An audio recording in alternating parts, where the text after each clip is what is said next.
If you want to know what the future will look like 20 years from now, don't ask a scientist or a brain surgeon. Ask a kindergarten teacher.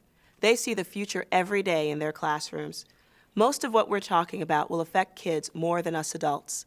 It warms my heart to know that the next generation of eco-warriors is out there, like the Red Dragon Conservation Team and the Plastics Are Forever kids and the Green Teens and Action back in my own Boogie Down Bronx. Young people have a pretty big stake in the decisions being made for them, like the way garbage is handled in most cities. Take New York City.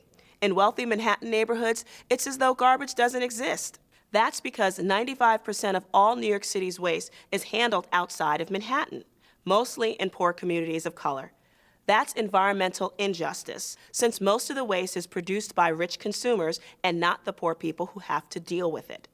Those waste facilities, along with thousands of diesel trucks that bring the garbage, making the streets unsafe for pedestrians and cyclists, lead to asthma rates 4 times the national average, not to mention contributing to higher obesity and diabetes rates. Positive economic development in these neighborhoods is discouraged, reducing our real estate values, often the first and only big investment people ever make. Equally important, but more difficult to count, these top-down decisions entrench feelings that our communities are ugly and nothing to be proud of. I grew up in the South Bronx during a period when it was often compared to a third-world conflict zone. My family suffered under urban planning that did not have our best interests in mind.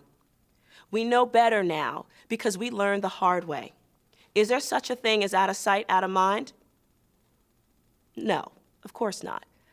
Somebody, somewhere, always feels the effect of someone else's actions. And someday, you could be someone else's somebody.